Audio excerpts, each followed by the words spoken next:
Voltando, cara, vou tentar ir cronologicamente. Você tava falando das crianças, eu fiquei muito curioso ainda. O Botafogo tem algum acordo com alguma escola por perto para fazer esse acompanhamento?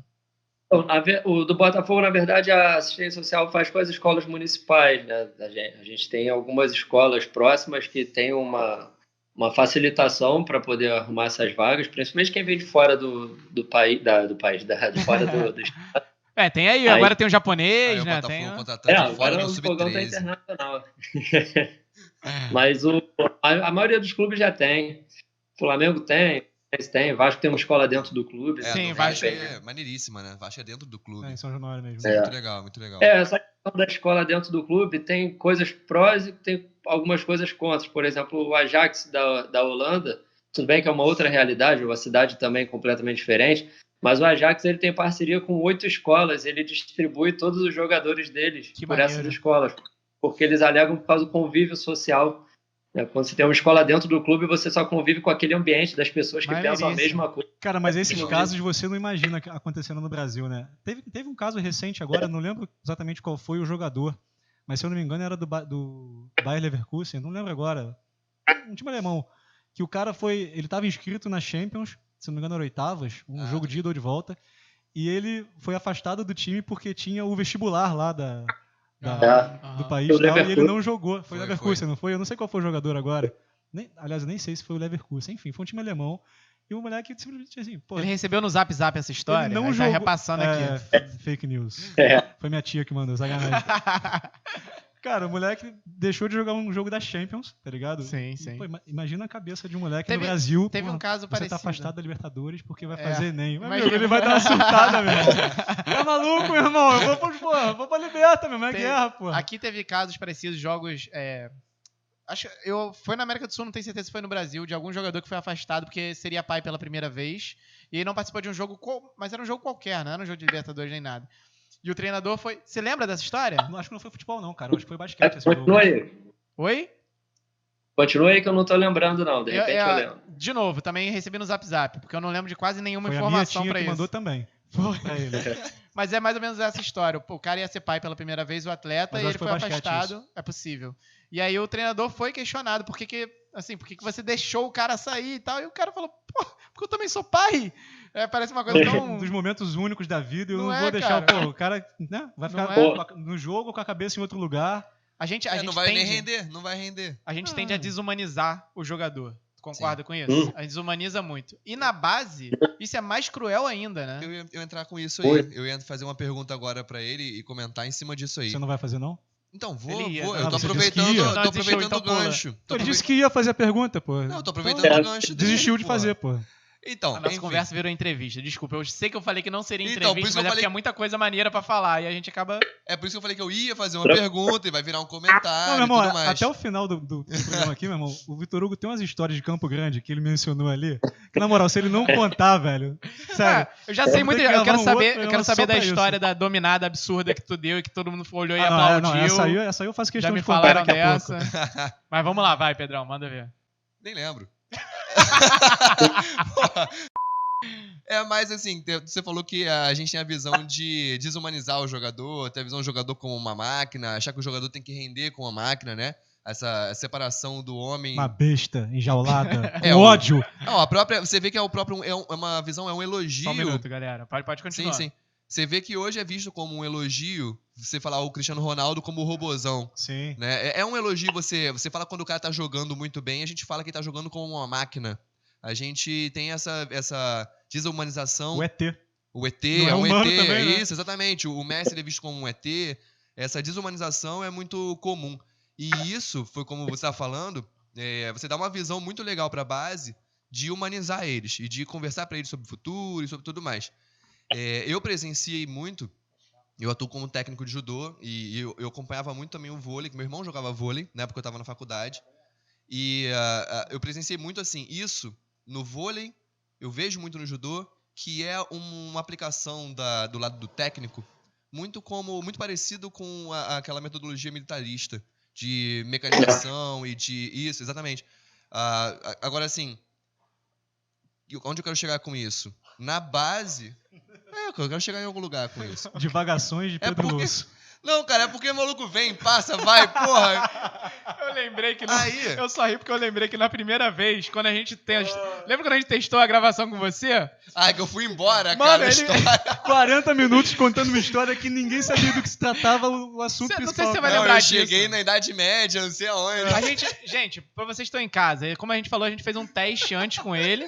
Eu nem vou deixar você concluir essa frase depois... Eu vou terminar. Porque, cara, não sei se você vai lembrar, VH, mas a gente tava falando sobre alguma coisa, foi contar uma história. Quando a gente viu, ele tava falando sobre Idade Média, e a gente, cara, o que você tá falando? E eu tô vendo que ele tá indo pro mesmo sentido. Não, mas vamos lá. Eu não vou chegar lá, eu não vou chegar na... Vai que vai. Não, mas é isso, assim. Então eu vou terminar com uma pergunta, virou entrevista, foda-se. Check. Quanto que você dá de voz pra essas crianças? Porque eu vejo muito assim, o Bernardinho como um ídolo, e o Bernardinho é um cara que não tem voz, atleta com ele não tem voz. E isso deu uma... Ele criou uma geração de técnicos no vôlei, é uma crítica mesmo, que eu acompanhei, no qual os atletas desistiam da modalidade pelo medo do técnico, pelo medo de errar. Então, a criança ter um medo de errar é muito negativo. Então, assim, o quanto de voz você vê no futebol infantil? Não só você, que a gente sabe que você faz um trabalho incrível, mas no todo, essa formação do jovem como um ser humano e não como uma máquina. Fechei bem. Cara, vai tomar Sim. porra. Não toca. E mais um palavrão, vai lá. Eu vou lavar a mão. Ele tocou em mim. Não, eu vou ver a pergunta primeiro. Pô, tu fez a pergunta para aí. Não, eu vou ouvir. Eu lembrei que eu tenho que ficar de fone pra te ouvir, pô. Educação, Que maravilhoso, cara. Quando ele conseguiu completar a pergunta, ele toma-lhe um esporro pra deixar de ser otário. Eu esqueci total que a gente ficar de fone pra te ouvir, foi mal, vai. Eu acho que ainda não tá nem perto do ideal essa questão, porque eu ainda escuto muito assim, o jogador tem que entender que ele não pode errar. Eu sempre questiono por que ele não pode errar. Poder ele pode, talvez ele não deva errar, talvez ele tenha que tentar não errar, mas poder ele pode, por que ele não pode? Então, cria-se ainda tem um negócio, tem que fazer o que você pedir, porque você está pedindo. Por que eu estou pedindo? O jogador tem que entender o porquê que ele está fazendo aquilo que eu estou pedindo, né? Então, eu não vou falar por outras pessoas, mas falando por mim, eu sempre passo por isso para os meninos. Né? Ontem mesmo, agora durante a pandemia, estou auxiliando o Sub-17. E aí, os jogadores que não tinham viajado para o jogo tiveram treino ontem, e eu estava explicando para um deles, por que a gente marcava em bloco alto, né, uma marcação mais adiantada, por que o meia, que ele era meia, por que ele não saía no corredor lateral, mas quando a gente estava em bloco baixo, por que ele saía?